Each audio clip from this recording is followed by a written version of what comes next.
Welcome to the Home Care Strategy Lab. I'm your host, Miriam Allred. Thank you all for tuning in week after week. This has been amazing. Today in the lab, I'm joined by Clint Nobles, the founder and CEO of Home Care Ops. Clint, you were what some may call an influencer in the space back when I came to home care about 6 years ago. We've been partners, friends, co-hosts on numerous occasions. And back when I was putting together my first list of maybe 20 or 30 guests for this new show, I thought, Clint Nobles is on the list because I think of you as Mr. Formula. Every time I see you speak, host, present, you always add in an equation or a formula for what you're talking about. And as you know, that is part of the premise for this show is I want to put home care leaders and operations under the microscope to see what works, what doesn't, and why. And so naturally, you were a good fit for this show. So thank you for being here in the lab. I'm super excited for our conversation today. Thank you so much, Miriam. I tell you, I said this in the beginning, you're killing it with this. You're owning the strategy lab. You are really walking in and giving people not just something else to listen to, but something that I love and which I teach is you listen to do and then learn to do better. And I see that throughout all of the things you do. It's like, don't just listen to this, listen to do. Like, go out and do this. So it is an honor to be considered as part of this. And I tell you, I'm super excited about today. Thank you, Clint. The feeling is mutual. You all always say take action, and I agree. We're not all here just to waste our time, just to listen, just to be bystanders. It's like, let's get serious, let's listen, let's learn, and let's actually go out and do in our markets. So know that some of that is inspired by what you and Jess have done the last several years as well. So you guys have worked with upwards of 1,000 or thousands of home care businesses at this point, and I'm talking like closely with them. Like you've been up close and personal in their business. And you've done that with thousands of home care businesses. So today, we're actually going to talk about like behaviors, leadership behaviors, and particularly the bad ones, which is kind of a twist.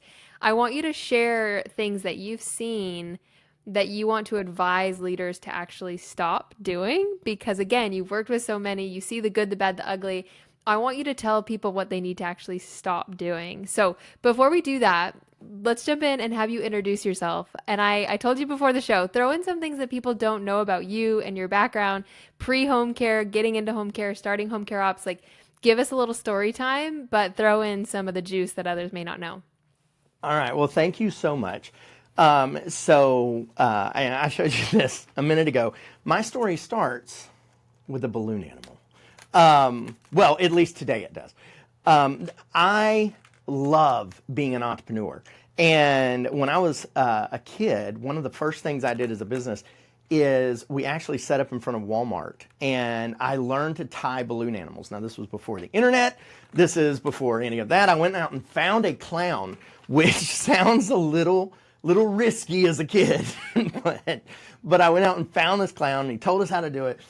And had like the whole outfit. I was giggles. I talked my sister into doing this with me. She was Freckles, who probably will kill me when she watches this.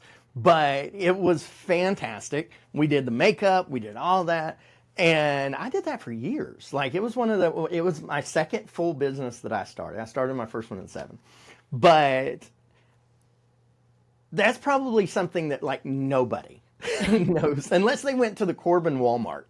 And they were like, you look like that dude that had the freckles on. But yeah, so that's probably something nobody really knows. But I tell you, the road and the journey here has been really incredible. Jessica and I, we founded Home Care Ops back in 2020. And as of right now, from what we have tracked, we have helped owners grow almost $1 billion in revenue.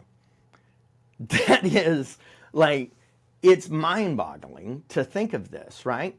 And when in reality, we didn't start to do any of this. Jess and I are home care owners. We owned a home care business. I come from corporate world before that.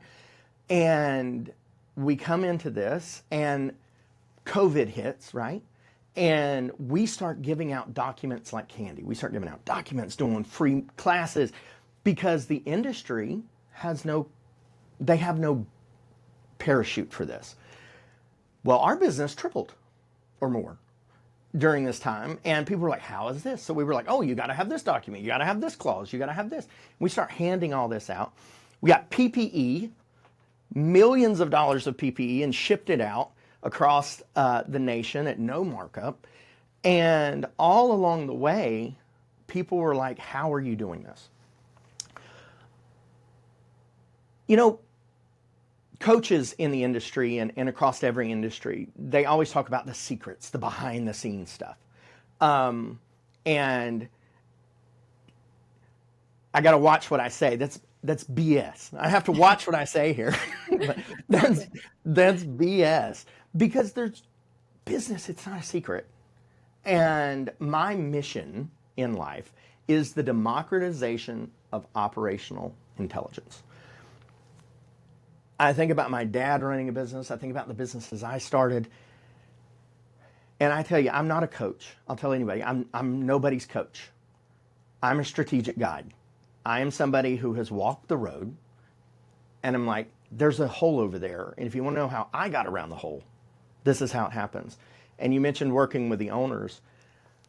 Being able to watch owners transform into something new that they didn't know could actually happen has been incredible because we're not just talking about freedom. We're not just talking about increased revenue.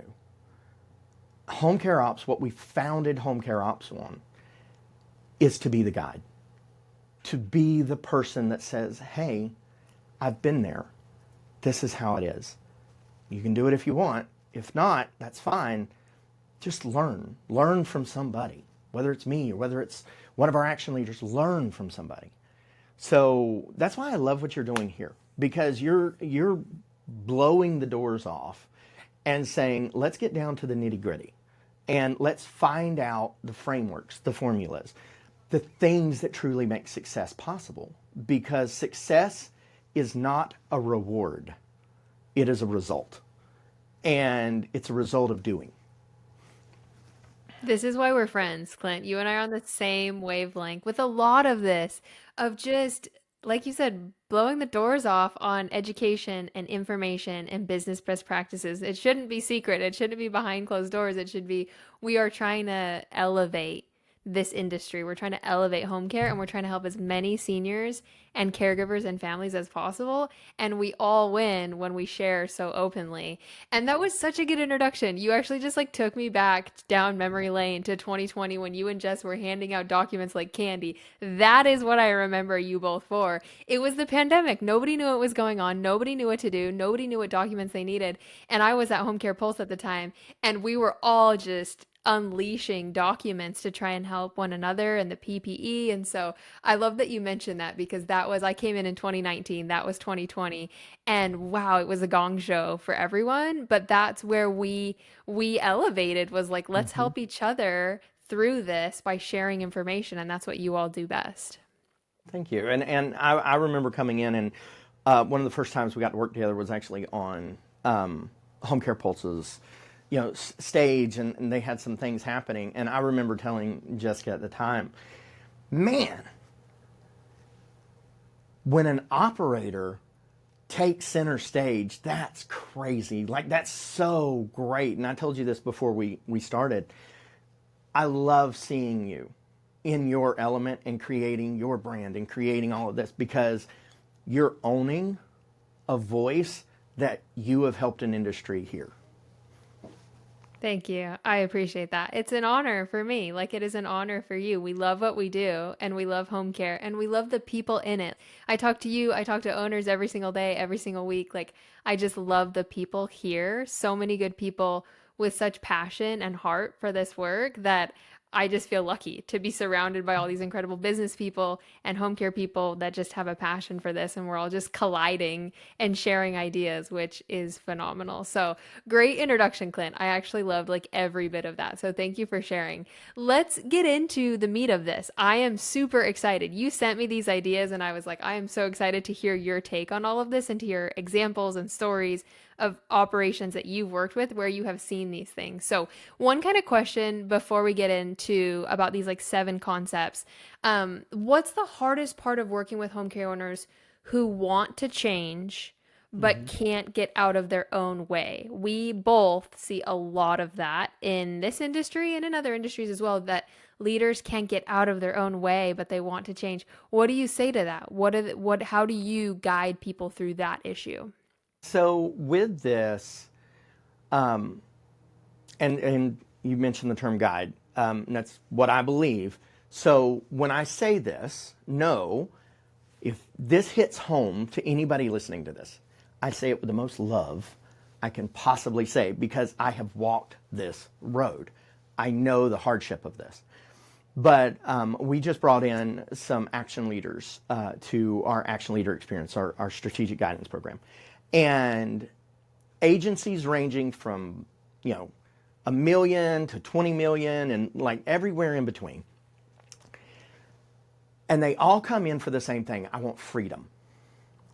And one of my mentors told me one time, his name's Keith Cunningham, and he said, in life, so often as entrepreneurs, we chase freedom and are upset and disappointed when all we have is success.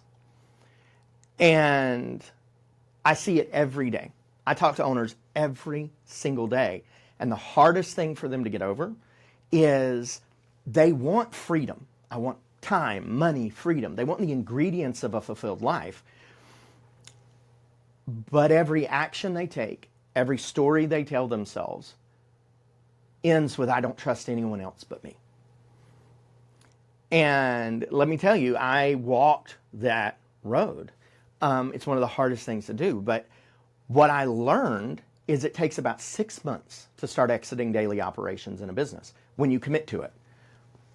But that doesn't mean it's easy.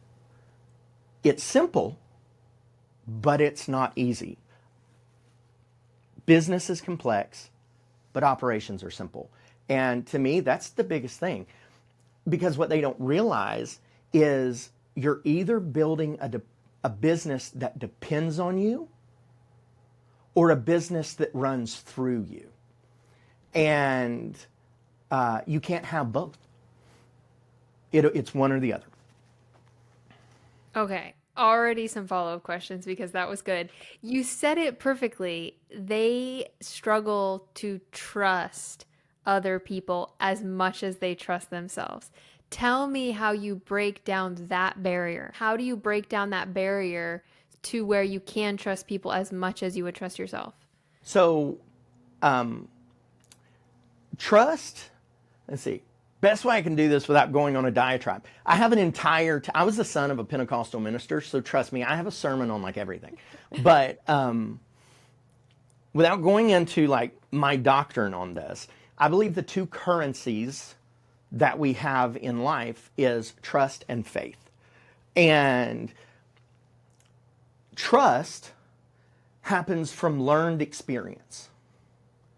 Faith is what you have when you only have the substance of what you hope for, right? So I have faith, an employee.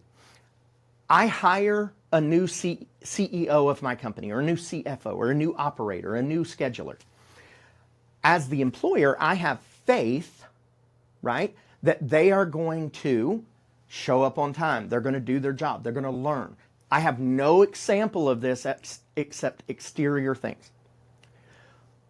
But they have to trust based on the fact that I'm running a successful business. I have current employees. So that probably means I'm going to pay them. That probably means I'm not an a-hole, right? All of these things, they have an experience to draw from because of what's happening. I have faith. At some point in every relationship, that flips. Because at some point in time, My best employee who has built up a lot of trust with me fractures it. Car breaks down 2 weeks in a row. A grandmother and an aunt dies within a month. And, and all these different excuses that we have. All of a sudden, now my faith that has become trust, now faith has to walk where trust can't. So, and I know that's crazy ethereal and that's crazy like woo-woo, but before we get into any of the depth of it, if we do not understand as owners that we are trading in a currency of faith and trust, then we look at trust as acquisition. I have to earn trust. I have to merit trust. No. See, trust is actually incredibly easy to build. We think trust is hard, but it's not. Trust is built by delivering on small promises consistently. The more small promises I deliver, the more my team will trust me. The more quick wins I allow my team to achieve, the more I can trust them. Trust is simply, you talk about formulas, trust is simply the output of consistent, repeatable actions. That's all trust is. So for us, the hardest thing to get rid of is trust. Why? It's not because it's hard. It's because of fear. What if they do it better than I do? What if they are better than I am? What if they aren't as good as I am and I can't save it in time? At the end of the day, the hardest thing to release for trust is the fear of failure. And it's why I built what I call the speed of success. It's a framework called the speed of success, because failure, it's not optional, it's inevitable. It's part of the process. So as owners, if we fear failing, we'll never trust our team. We have to leverage failure. I love this. And this is why you hear people say fail fast, because it's a part of the journey. It's a part of the process. Fail fast and then rebuild that trust. I like what you're saying about like breaking down, building trust. It's not hard to build trust if you break it down. But then when that trust is broken, the rebuilding happens, and it's not hard again to rebuild. It's no, let's break it down and rebuild that trust. And I think you get less afraid of broken trust when you learn how to rebuild that trust over and over. It's like one broken trust isn't the end of the world. It's I know how to rebuild this and I know how to come back from this, and it's actually good for both parties. And you don't take it personal. We look at breaking trust as an affront to humanity, and it's where anarchy starts. The reality is nobody woke up this morning and was like, you know what I'm going to do? Get this. I am going to have a dead battery and a flat tire, and I severely hope it ruins Clinton's day. Like, nobody does that, right? It's not personal. It's problematic. That's all it is. And it typically is a result of not anticipating a known variable. What's going to help me in this? What's going to hurt me in this? Mm-hmm. Properly setting expectations. It's going to happen. It's bound to happen. It's not if, but when. And so just like being prepared for that. And I like how you're talking about fear already, because fear holds a lot of us back in a lot of different ways. It just manifests differently for all of us, but it's very common in business to just like have fear and reservations around things. So I'm glad you're already mentioning that, because I think that's going to surface throughout this conversation. This is a perfect segue into these 7 things that owners need to stop doing. So I'm gonna share each one, and then I want you to explain them like a principle, basically, and then share stories, examples of exactly how you've seen this in home care. So number 1 is stop being the savior of your business. I think that's a perfect one to start with. Owners, leaders are this savior of their business. Why? What do you mean by that? Like, what's your take on what's happening there? So, being the savior of the business, really the principle behind this comes down to understanding that you have to have a business by design not default. And ultimately, and as the owner, as the CEO, as the executive decision maker, being the savior means you have a monopoly on decision. Think about it. So I remember, as a matter of fact, a couple of weeks ago, I was talking to one of our $15 million agencies in the home care boardroom. And he was like, my team, they're on fire, they're doing great. But every time I leave, I come back to a crazy show happening. I never know what's going to happen. If I'm gone for more than, 4 days, 5 days, I never know what I'm walking into. And I said, okay, well, what's your decision-making framework? And he said, excuse me. And I was like, what is the parameters you have for making decisions? And he goes, well, I make them. I was like, no, you don't. No, you don't. That's making choices. In other words, making choices is when you do something from the options given you. Making a decision is when you look at the options you have and then decide which road you want to take based on skill, resources, actions, and support, right? That's how you make a decision. And he was like, well, I guess I don't have one. I said, okay, so it's not your team's fault, it's yours. Because every time you leave you take the decision-making framework with you. And in business, you have to build a business that runs through you, not because of you. And that only happens when you stop delegating task and start delegating decision. And once this shift happened, right? So he would leave, meltdown happens, he comes back, whatever. But once he made this shift and he sat down with his leadership and started actually saying, okay, this is the reason I made this decision. This is how I got there. I walked him through the meeting routine that I built for this. But once he did that, he shifted to weekly, what I call interactions, not meetings, and a delegation rhythm. All of a sudden, he could be gone for 10 days, 15 days. And it changed. And with his team, he had a $12+ million agency. His team was great. They just needed the ability to make decisions and not wait on him to return. And that's what being the savior is. We think making the decisions is our job. It's not. Our job as leaders is to build people to make decisions through us. So, so good. This is kind of where we started the conversation, which is leaders just get in their own way. And this is the bottleneck. They make all of the decisions and their team isn't empowered or trusted or delegated to make the decisions. So the leader, and you're saying a 15 million, I think a $15 million business. We're talking a large business with a large office team. The owner is still making the decisions. And what comes to mind? I think we've all worked at companies where literally the CEO is out of town, like literally on vacation for a week in the summer. Everything goes wrong. Things are breaking. People are upset. Probably like it's like, oh my gosh, that's like a thing in business when the CEO leaves and everything starts falling apart. But I think it comes back to this is there's not proper delegation. There's not that trust to let everybody else make decisions in their lane. Yeah, on average, we don't actually delegate.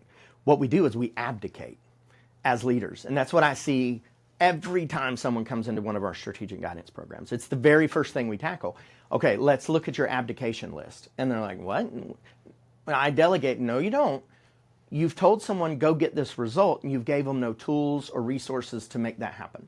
Or you've gave them a tool, but no outcomes or intentions so that they truly get the result you want.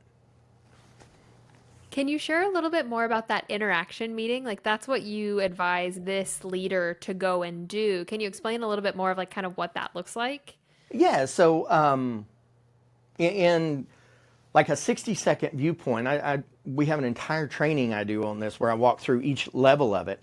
But ultimately, I hate meetings. I despise them. I don't know if anybody out there loves meetings, but I do not. But it's because meetings turn into gripe fests. They turn into solution factories. And that's not what a meeting is supposed to be. So I eliminated the word meeting for my companies. We have either intentional team interactions or intentional connections. That's the one-on-ones. So if you're looking at it, the first thing you have to do is understand there's 3 principles that every meeting must achieve. Number 1, it has to make the people look good. In other words, when they come to the meeting, it can't be like, great, we're going into the principal's office again. It needs to make them look good. They need to be able to talk about the wins that they've had, the wisdoms that they've learned, the things that have transpired. The second thing is it needs to make them feel good, right? So look good, feel good, meaning they need to have ownership in something. It isn't just me asking questions back and forth. The third piece of this is they have to do good, meaning clear next steps. I call it my $1 million phrase, but it is, and the next step is. As if you achieve those 3 things in a meeting, look good, feel good, do good, your meetings work. I love this so much. I don't know why we're all still talking about meetings. Like, we just need to erase that word from the dictionary. Like, actually, you get 100%. on LinkedIn, you get in these business forums, like, you're in business, all we talk about is meetings. And it's like, why don't we just remove that word meeting and come up what it looks like for your organization? Like, I really like interactions and connections. Like, that's a great one that people can steal listening to this, but also like 100%. come up what that looks like in your organization. Like it's not a meeting, it's a connection, it's a forum, it's a, whatever it is, turn it into that and like lean into that. I like that a lot. Clint, wow, we're gonna want to go. I'm gonna want to dig into each of these, but I also want to get through all of them. So we're gonna keep going. The second one is stop managing your business based on triage. What do you mean by that? Okay, so I used to joke all the time that in business, you're not the CEO, you're actually the chief executive firefighter, right? That's what, and that's what everybody always talks about. It's like, oh, all I'm doing is fighting fires. But constant firefighting is not a strategy. It's a schedule for burnout. That's what it is. So and this goes back to decisions, okay? What you'll find with me is business is complex, but operations are simple. I call it gears because it all works together, like it all leads together. But if we think about decisions as a paramount feature of this, if our business is constantly in triage, if we're constantly looking at it saying, what's the most important? What's the most important? We are the slaves of reaction.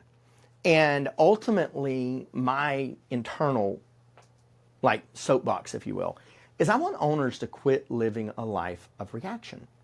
Because the most important and powerful force in your future is the moment you're in. It's the response you give, not the reaction. And response is based off of skill, resources, actions, and support, right? That's how a response is structured, much like a decision, right? It's the same construct. Why? Because the moment you surrender to reaction, you're letting whatever is important in the moment, the fire, dictate and determine your next moves. And I remember for me, one of the things in our business that showed this tremendously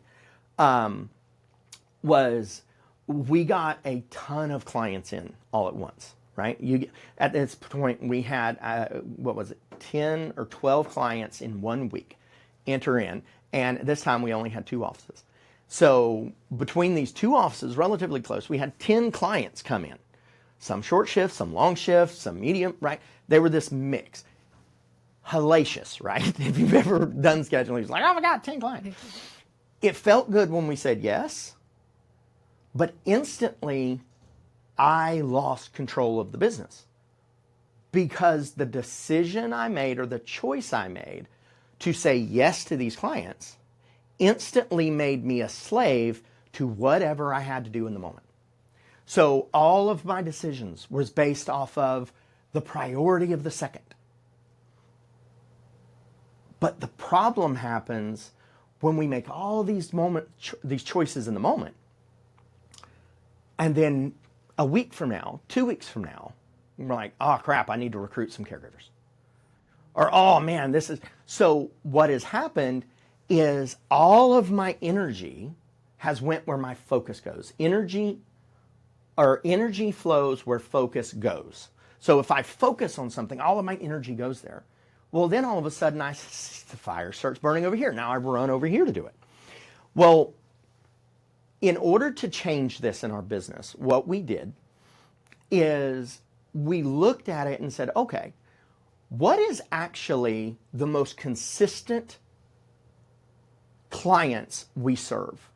I mean, without fail, who can we serve? Great. That's our right fit client. Now, all these other clients, they're ideal, but we feel right fit first. And then we start filling the back end, because right fit gives us cash flow. It allows us to create predictable revenue, predictable outcomes. And in our business, what it amounted to is I could predict 6 months with crazy accuracy how many clients we would get from our clients, how many clients we would get from our care providers, how many clients we would get from our referral partners, how many new referral partners we would get. I knew the phases of my business because I stopped letting the business control my decisions, and I built a business by my design, not by default. Okay, I am eating this up and chewing on this because this is really, really good. My question around this is like trimming the fat, like getting rid of the edge cases. Like you're saying, your energy flows where your focus goes. That's amazing. But it's so easy to focus on the edge cases, so easy to focus on the fire, so easy to focus on the things that are going wrong because it's reactionary. Home care is real time. There are real issues happening every Yep. single day. But how do you remove that? It's not, at least what I'm picking up is like you almost have to like remove those edge cases so that you can stay focused on what you do best. Well, you can remove them. There's definitely when that is an option for us. We had at this time 2 offices. We had quite a few caregivers. We had the resources. Remember what I said about making a decision. You have to have what I call skill. In other words, the things it actually takes: resources, actions, and support. Those are the things you have to have. So we had the resources to handle these outside cases. The problem was the actions we were doing was putting all of our highest profit care providers with low profit clients. So that was hurting the support structure. So instead of just going in and ripping the Band-Aid off or getting rid of clients, now if someone's listening to this and you're at a point of like mental breakdown, mental break, yes, get rid of a client. Like, don't die because you think you were born to sacrifice your life. You weren't. Okay? You were born to move the world. And you can't move the world if you're dead. So do that. But look at your ecosystem of a business and recognize it's just that, an ecosystem. One piece feeds the other. So if you're in this moment and you're like, oh my God, all these fires are happening, we have all this stuff going on, look for the thing that you are the best at. Quit trying to fix the crap you're horrible at. You're horrible at it. Why are you still trying to fix it? You're terrible at it. Go take the thing that you're awesome at, either delegate that decision out, train somebody how to do it, and open up some bandwidth. Because you don't need to solve the problem. You just have to open up the opportunity for it to be solved. And it might not come from you. So yeah, you can get rid of clients. That's a simple fix. But if you're like, I don't want to get rid of clients, well, that's fine. look at the clients, and you might have to restructure. That's why in Action Leaders we teach structured scheduling. We teach structured profit, right? It's one of the first things we teach when people come into Action Leaders, because you have to understand the structural support of both of those things in your business in order to build anything that's a legacy. Really well said, Clint. Again, just a lot of like really fine points here that owners need to hear to rewire some of their thinking on this. Like this concept about stopping being in triage mode all of the time. Like that is like rewiring the way that we've been thinking for so long. And it's just like unlearning that and rewiring that. And you've explained it super well. I want to move on to this next one, which is around number 3, stop confusing production with productivity. That is another pitfall in home care and pitfall in business, is confusing production with productivity. Explain what that looks like.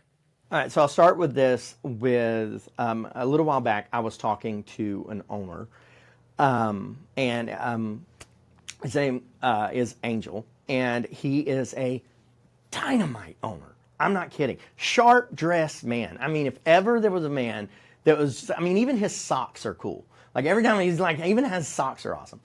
But now I joke with him all the time about it. But seriously though, he's an incredible owner and a go-getter. Started as a clinician, come up the ranks, has a business. And when he first came into Action Leaders, I was talking to Angel, and he was like, I'm working 70 hours a week, I'm doing this. And I was like, great. So tell me, what moved your business forward? Silence. And he's like, well, maybe this, maybe that. Unfortunately, in business, and I see this a lot, and I've experienced this a ton,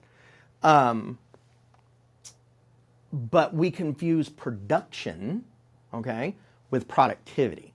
Just because I produce a lot of things, I solve a lot of problems, I hire a lot of caregivers, we produce a lot of things, that doesn't actually mean we're being productive. Productivity in my book, now this is gospel according to Clint, Webster may have a different example of this, but productivity to me is tied to profitability.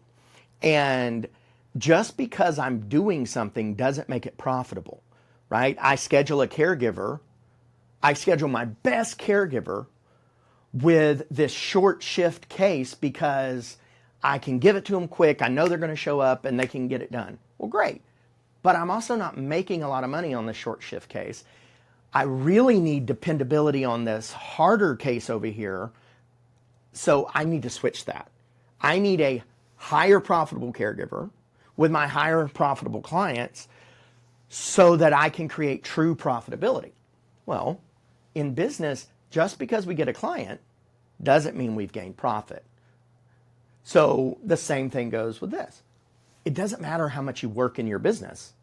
If that work does not produce profitable productivity, stop doing it. Do you see this at every size? Every size. Because that's the thing that's interesting to me is you guys have your home care boardroom. So you're talking like large agencies. Yep.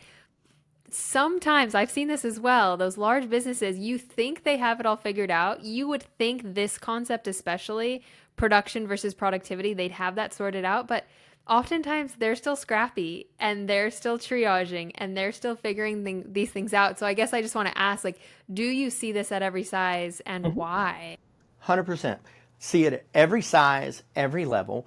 And in all transparency, remember, I'm a guide, not a coach. I'm not going to sit up here and be like, oh, I got all this stuff figured out. You just listen to me. Like, no. Literally 2 weeks ago, I did this myself. I was working my rear end off, right? And I was doing all this stuff, and I felt really good about myself. And then one day I looked up and I was like, well, holy crap. Turns out feeling rewarded is completely different than being rewarded. So, it may burst somebody's bubble out there or whatever, pop somebody's balloon.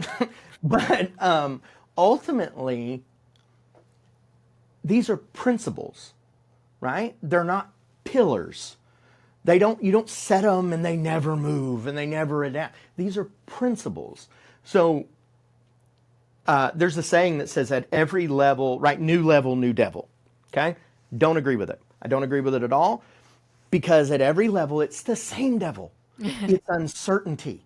I just haven't done this level before, so I'm uncertain of what to do next. Overwhelm is a mask for uncertainty. The moment you feel overwhelmed, clock it. I'm uncertain of, and the next step is. If I figure out that next step, overwhelm leaves. It's amazing how it works. I want to ask, you are also Mr. KPI and you're big on the data and I think sometimes we get lost in the data and the numbers and the hours and the revenue, and I want to hear your take on this from production to productivity. Is there a shift in how we look at numbers when you're more focused on productivity versus production? Is there a mindset shift with metrics and with numbers? Yep, such a good question. I love it. And this is why everyone needs to listen to the show because it's those questions, right, that go a little deeper. And ultimately, the mindset shift that has to come in is recognizing what profitability really is. We look at revenue as the gold standard of, does this make me money? Well, a revenue generating activity, I teach owners all the time in the boardroom. We actually just had our Q2 boardroom sessions, and owners from 3 million to 20 million plus were setting in at their board meeting, and the same things kept coming up. And they were like, well, my team needs to track this, my team needs to track that. And I was like, why? If you cannot functionally give a reason why what you're tracking is moving an outcome you want, don't track it. You don't understand it. And I'll answer this in two ways, if you don't mind. I'll give kind of a foundational answer, and then I'm going to talk to the owners that are like, yeah, Clint, I know this, I got this. And so give a little bit more advanced. So foundationally, there's three things in your business that is required to grow, okay? Functionally, you have to track these three things to grow. Number one, you have to track your conversions. You have to know your conversions. Number two, you have to track how much you're making. That means you have to know how much people are paying you, right? And then third, you have to know the frequency with which you're getting paid. When you know those three things, you can grow your business. Because number one, you can start predicting how many new clients you're going to get, or how many new care providers you're going to hire, or how many new referral partners.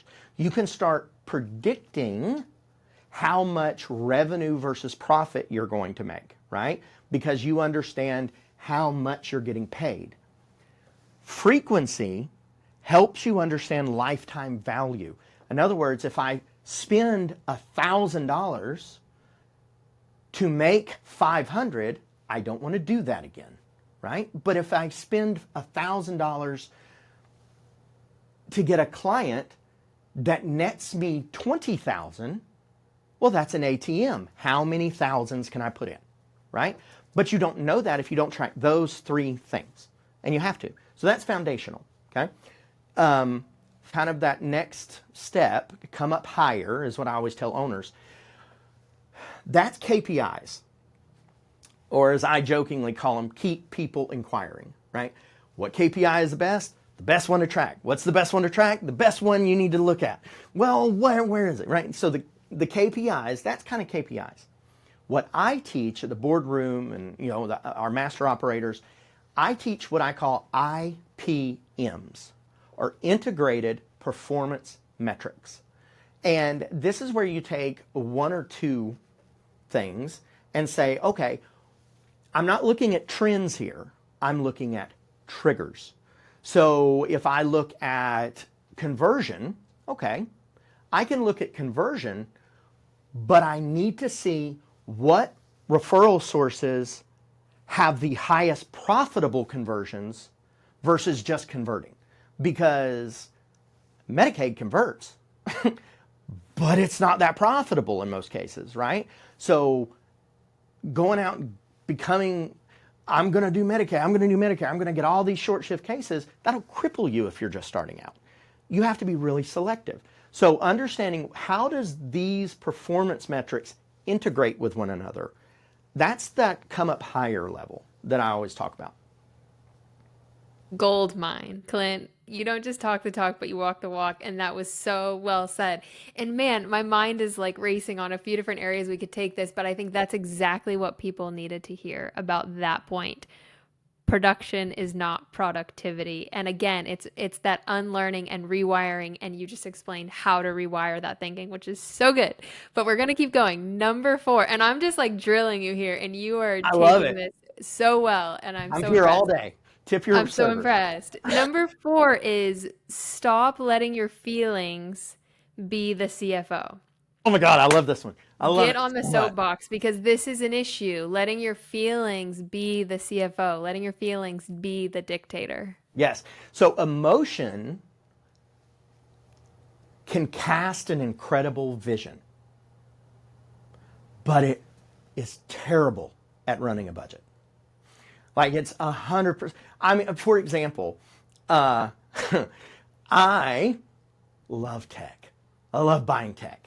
You and I were talking about this. I spend so much money on tech. I didn't need it. I wanted it. But emotionally, it made me feel good, right? And I see owners do this a lot, and I'm going to make this real, okay? So I'm going in to get a computer. Now, I personally, I have switched over. I have been, what is it, indoctrinated, and I now use Apple products. But say you're an owner and you're going in and you're like, I need to get computers for our people. Okay, I did this. I got iPads early on for our people so they could do electronic signatures and stuff in the homes. And I went out and got iPads because I wasn't going to get those dirty, no good Android tablets. It was no good. So what did I do? I went and I got the iPad. But I didn't want to just get the iPad because, just for $1,000 more and I'm paying on it monthly, I'm going to get this because it has more RAM, it's sexier, it comes in this gold color. And why did I do that? Because emotionally, I wanted my people to feel like they had something precious. But the reality is, I could have got an Amazon Fire tablet, right? And done the same thing. It just needed to be able to see a PDF. I could have got an MP3 player, not an iPod, right? Or, I could have. Now, don't get me wrong, I love buying tech. But in business, we give raises based on emotion. How many times and I would love to be talking to an owner because I've had these conversations and I've done this myself, but how many times have you given somebody a raise, not because they deserved it, but because they were having a really bad time right now? And it was time for them to get a raise, but they hadn't really done the work. But God, I couldn't just not give them a raise on top of all this other stuff that's happening to them. See, we give raises based on emotion, not metrics. And in my business, I made a rule. And y'all, I live this. That's why this is a rule, right?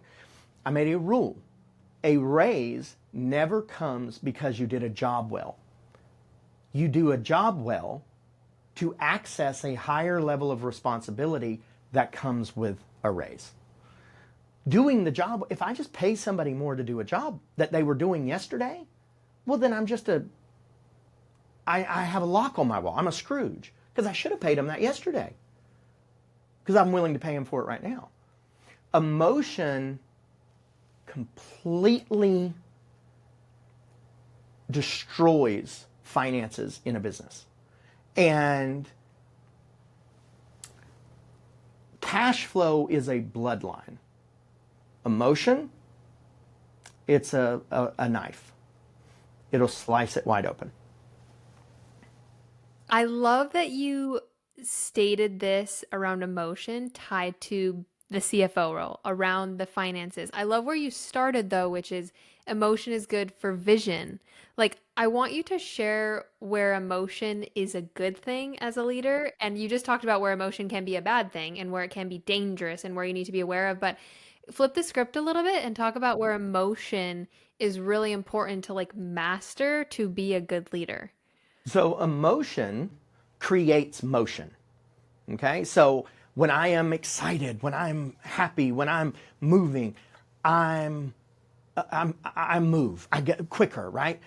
For example, work with me here. Y'all watching this, okay? If you're listening to this, I'm gonna tell you what I'm doing. But Miriam, do this with me, okay? One, I want you to hold your hands up like this, okay? So hold your hands straight up, shake them around, okay, like that, right? Okay. Now, what did that feel like to you? Energy, It felt like excitement. energy. There was, you started smiling a little bit. You were like, oh my God, I'm doing this on my own show. And like, people are going to, this is going to be a meme. Like, all of this stuff, right?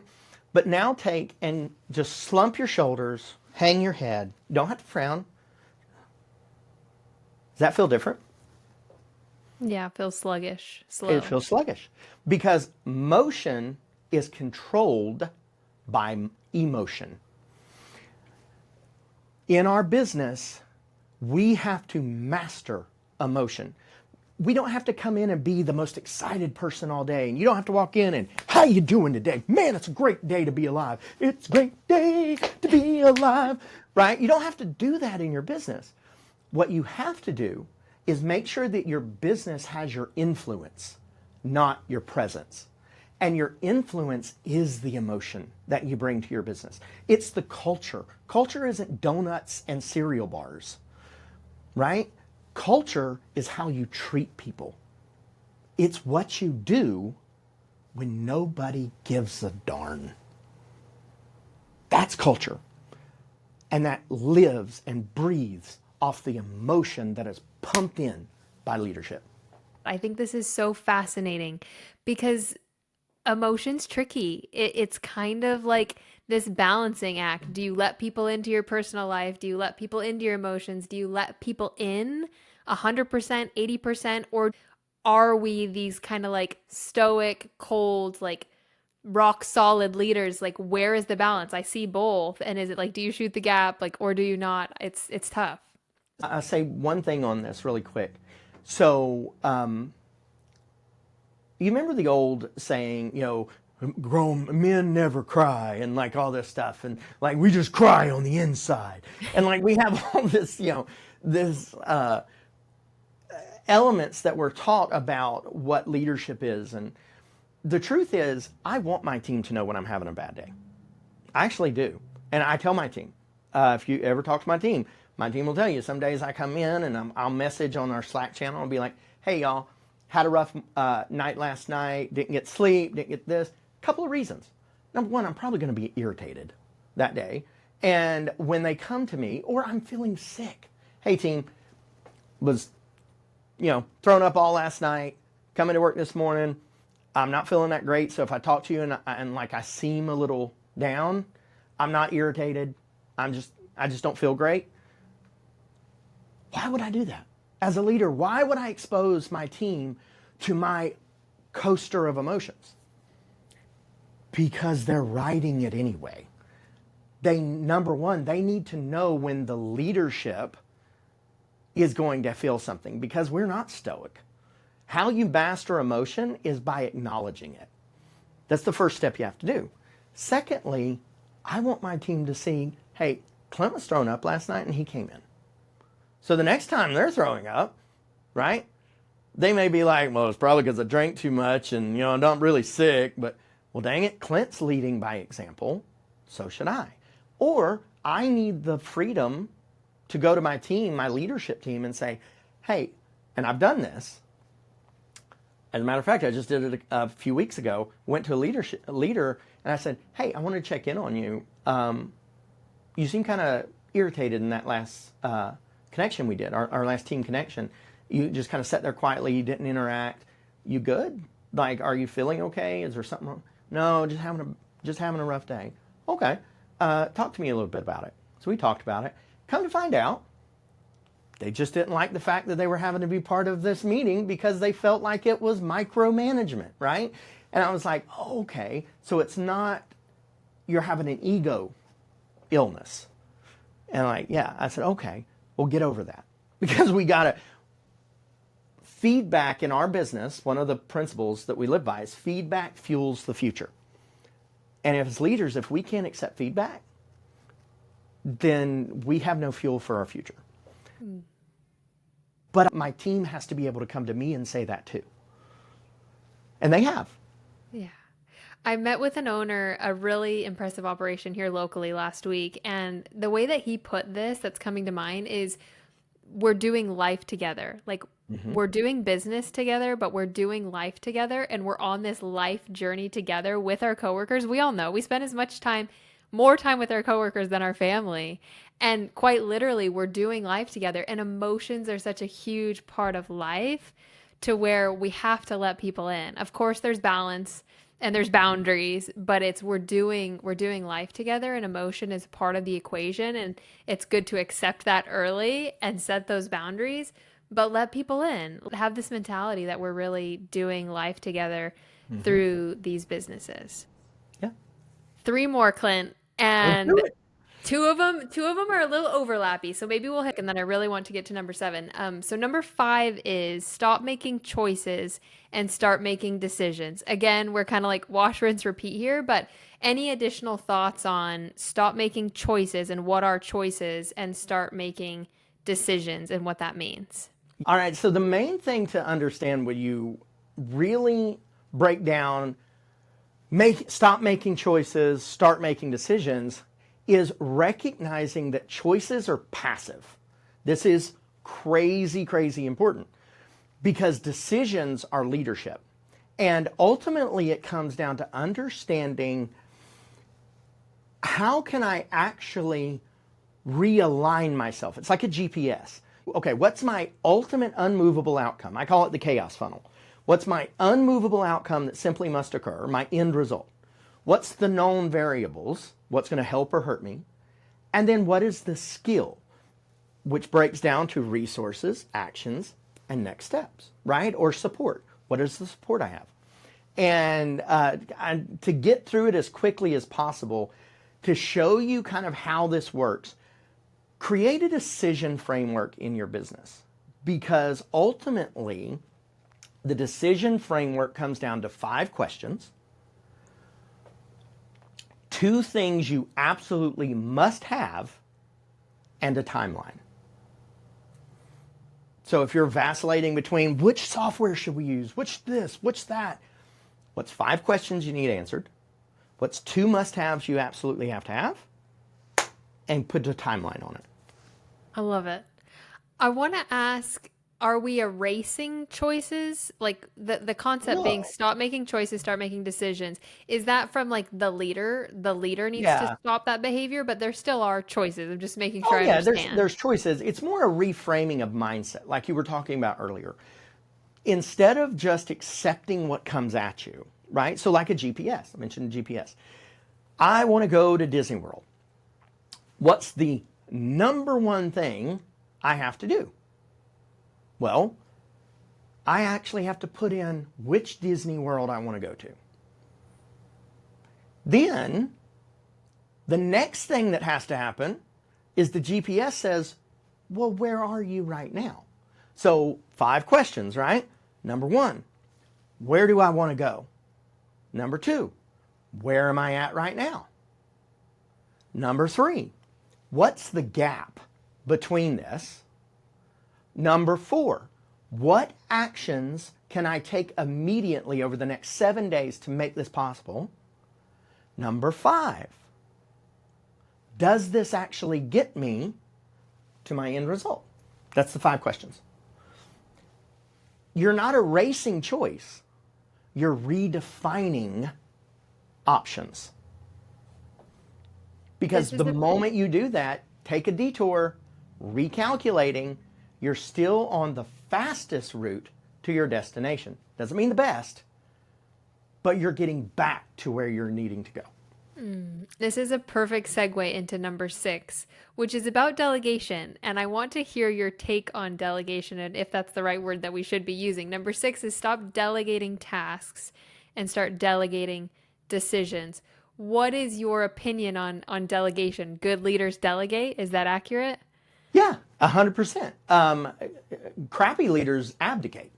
And delegation's a great word. It's like critiquing. People get all up in their feelings about like, ooh, they critiqued me. Good. It's like micromanaging. Micromanaging is a part of leadership. We all look at it like it's some thing with like lice or something, and it's like, oh, don't get around me. But the reality is, micromanagement is a level of leadership. CEOs, executives, they deal in what I call macro management. You're managing outcomes, not tasks. Well, the same thing is true of delegation. If we delegate task, we're task dumping. Go do this, do that. Instead, we need to delegate decisions to build leaders because we're trying to replace our presence with our influence. The only way that happens, right? You hire a scheduler and you tell them what to do every day, they're going to get burned out. You try and promote them and they're like, well, they were amazing as a scheduler, but they're terrible as an ops manager or a care coordinator. Of course they are, because you went from telling them, click here, do this, do that, to I expect you to know everything and I'm going to hold you accountable to crap I haven't even learned myself. But it doesn't work that way. We have to delegate decision, not the task. That's the only way it works. I'm thinking of the phrase that we use, like task force, like what that really Mm-hmm. means. And if you look at a lot of home care offices, it feels like that. It is just Mm-hmm. tasks. You get in, you've got your checklist, you've got your tasks, and your goal is just to crank through that list by the end of the day. There is too much of that happening. Sit down, get started, cross off that task list. You're like, again, rewiring that mindset of it's not all about tasks or we will be reactive day in and day out. We've got to think of what this looks like from a decision perspective and start delegating, making decisions. Yeah, agreed, 100%. Okay, number 7, last but not least here. I'm excited about this one. Number 7 is stop thinking success is an end of life achievement. You started at the top talking about this, the Mm-hmm. expectation around success versus freedom. And I think a lot of leaders have this wrong. So Yes. explain why leaders need to stop thinking of success as an end of life achievement. So, and this is really, really personal to me because this is something that I had to overcome a lot. And there's a lot of limiting beliefs and all the other psychological words that we can pull from here that tie into this. But I want you to think, and you can do this too, and those listening to this, do this too. I want you to think, what does success mean to you? Now, just that statement. What does success mean to you? On average, when you ask an owner that, and I ask them this every day, owners typically respond with, when I hit 5 million, when my business gets to 3 million, or when I get enough caregivers to staff the people. They go down this list of things. So when an owner says, when I hit 5 million, I can finally breathe, I ask one question. So are you suffocating now? Are you not breathing now? Why don't you want to breathe now? Oh, well, I do. That's what I'm trying to get to 5 million. No. That just makes you run harder. That doesn't make you run better. So what I want the people listening to this to understand, and this took me decades to learn this, a lot of learned and earned experience. Success is not a reward. It is a result. It is a result of moving through the failure faster. There's something I teach, and it's called the speed of success. And it breaks down into think it, do it, fix it, leverage it. That's the speed of success. I want my business to operate at the speed of success. But I'm so scared my people will fail that I don't truly delegate things out to them and I don't trust them with things. I want my business to succeed, but lay everything on data that I have no control over. What's our revenue? I can't twist somebody's arm and make them hire our company. If we could, we'd be way more busier because people need care, right? But the reality is, I can't base everything in my business off a non-controllable outcome. If I want to truly create a legacy and move through the continuum, I call it the legacy continuum, and I want to go from purpose-driven to legacy entrepreneur, the only way that happens is if I understand what success looks like along the way. Because I personally do not believe success is an end-of-life achievement. I believe it is a state of being. I am being successful. So when I talk about that decision, where do you want to go? Where are you at? What's the gap between you? Right? It's called a gap analysis. When you do that, you're not evaluating from the gap, right? You're evaluating from the gain. What have I gained? Where have I leveraged every single week in my business? And I've done this for years. Every single week in my business, I do what I call a wins and wisdom. My team emails me, because I don't do meetings, my team emails me wins and wisdom every Friday. And what does it mean? It means they tell me what they did that week that was a win. Doesn't have to net $1 million of revenue. Doesn't have to be 50 new caregivers hired. It can be, I figured out the bus route and I get to work on time every day. Or it can just be, I had a really good conversation with a care provider I think we can develop into. Or I figured out how to do this. A win. Because I need to repeat wins. So I need to know what's helping. What's helped my team that week? And the wisdom. What's hurt?